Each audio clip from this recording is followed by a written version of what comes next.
Attention mga Filipino senior citizens, pinaka-latest na update sa Universal Social Pension. Aprobado na nga ba ito ngayong buwan ng Disyembre? 1,000 piso para sa may edad na 60 years old pataas. Lahat ng yan ating pag-uusapan sa video na ito.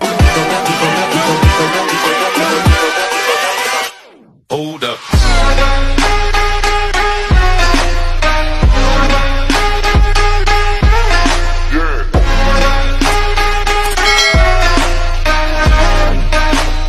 Hello mga ka-vlogs! Welcome dito sa aking YouTube channel. Magandang araw po sa lahat ng mga manonood. Saan po kayong dako sa mundo? Kumusta mga ka-vlogs? Pag-uusapan natin ngayon mga lolo at lola, ang Universal Social Pension.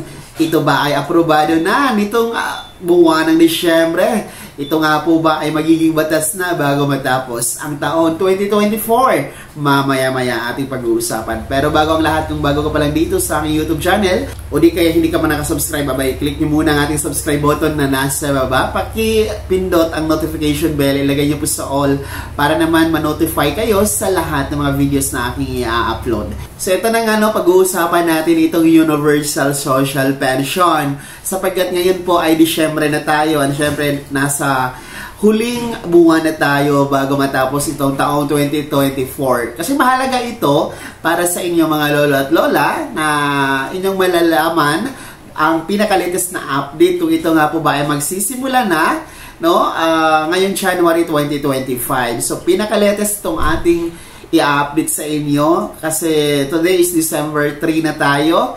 So napakabilis talaga ng panahon. Ang Universal Social Pension, para po sa kaalaman ng mga hindi pa po updated. Para sa kaalaman ng mga hindi pa po updated, ay isa pa po siyang panukala na aprobado sa Kamara. Yes po, aprobado naman po ang ating Universal Social Pension Bill, pero sa Kongreso, sa Kamara. Kung niyo pong natatandaan, laman ito ng balita ng mga nakaraan o nakalipas na mga buwan, sapagkat ito nga po ay majority po ng ating mga mambabatas sa Kongreso ang nagpabor para maaproba sa third and final reading ng Kamara itong ating Universal Social Pension Bill. So actually, malaki na po yan na development, kahit pa paano bago nagtapos po ang 19th Congress ay naipasa po itong matagal na ninyong inaantay na Universal Social Pension Bill.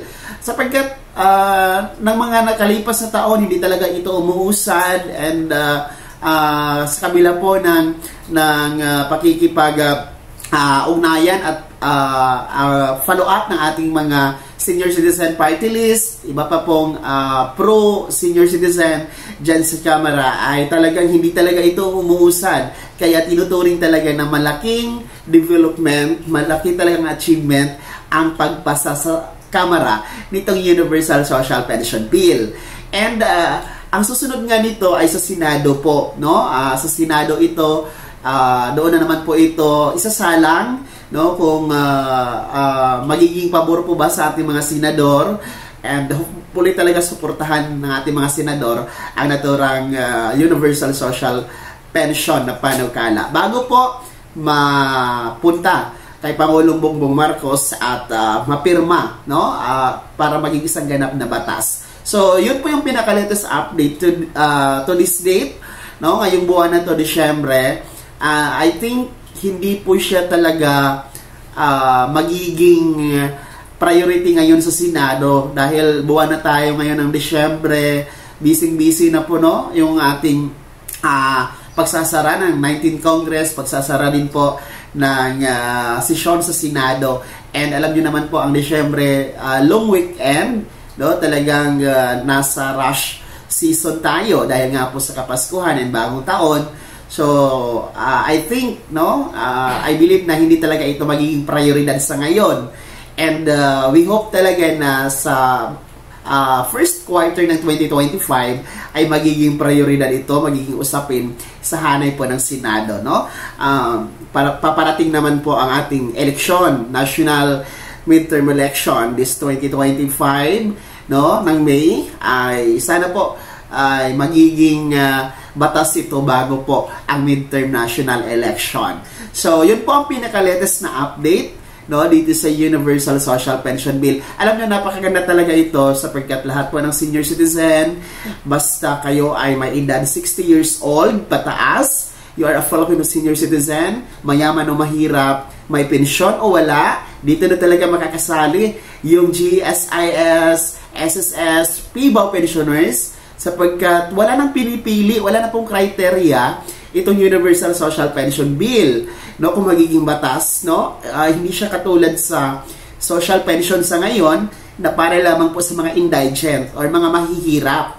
So pinipili po siya. Actually, ang beneficiaryo po natin ngayon sa social pension as per DSWD is nasa mahigit 4 na milyon lamang. Well, in fact, dito sa Universal Social Pension Bill, kung magiging batas, ang target na bibigyan po nito ay nasa mahigit 12 million na senior citizen. So, kaya po, ang NCSC po natin, the National Commission of Senior Citizens, ay labis talaga ang paghihikayat at panawagan sa inyo, mga senior citizen, na magrehistro dito sa NCSC database sapagkat sila na po ang mamamahala kasi once na magiging batas itong Universal Social Pension Bill. So, ulitin ko sa mga hindi nakaregister, please register na po sa database ni NCSC. The website po is www.ncsc.gov.ph. Sa ngayon, no, makikita nyo naman po sa inyong screen, nasa mahigit 7 milyon na po ang nakarehistro dyan sa database. No? Meron pa tayong hinahabol na mahigit 5 milyon.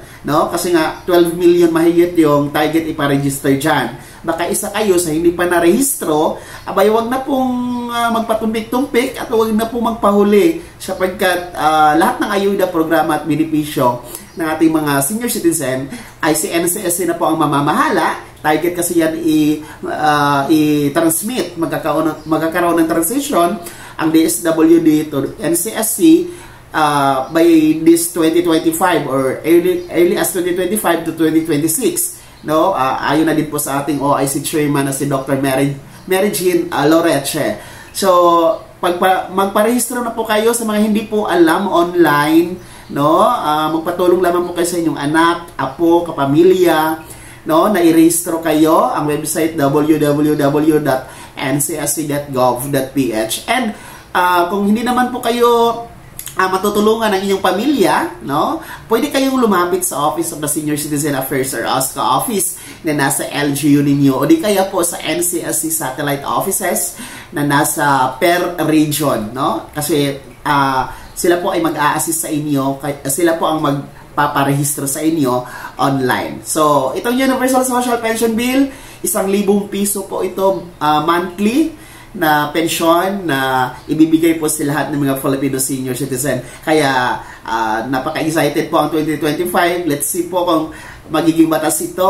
Of course, no, malaking development na nga po na ito ay aprobado sa hanay ng Kamara. No, once kasi approved na sa Kamara, malaki ang tsansa talaga na maa-approve ito sa Senado. Of course, magiging isang ganap na batas para po magkakaroon ng pantay-pantay na pensyon ng ating mga lolo at lola. Kaya naman po, mga Filipino senior citizen, ano po ang inyong opinion? Komento sa balitang ito. Ano po ang panawagan ninyo sa ating mga senador and ano po ang inyong opinion regarding sa Universal Social Pension Bill na sa ngayon po ay sa Senado na po siya isasalang. I-comment nyo na po sa comment section na nasa baba. Pakilagyan ng buong pangalan at kung taga saan kayo. Bago ko magtapos sa video na to, kung gusto niyo po sumuporta sa aking YouTube channel, maaari niyo pang i-click ang ating super thanks button na nasa baba. Sa mga gusto maging miyembro sa aking channel, pwede po i-click niyo po ang ating join button. Maraming perks dyan mga ka-vlogs. Mamili lamang po kayo, maging miyembro kayo sa aking YouTube channel. Sana naging gabay ang video na to kay paano na pag-uusapan natin ang mga mahahalagang bagay-bagay na may kinalaman sa ayuda, programa at benepisyo ng ating mga Filipino senior citizen. Kung hindi ka pa nakasubscribe dito sa aking YouTube channel, maaari nyo nang i-click ang ating subscribe button na nasa baba. Huwag nyo kalimutan na pindutin ang notification bell, ilagay nyo po sa all para naman updated kayo sa lahat ng mga videos na aking i-upload. Maaari nyo din i-like ang video na to at kung meron ka pang mga katanungan, maaari nyo i-commento sa comment section na nasa baba. Paki-follow na din po ang aking official Facebook page na nasa screen nyo. Muli po, ako si Daniel Timpawan na nagsasabing dito sa aking YouTube channel, Pawang Katotohanan at lahat totoo lamang.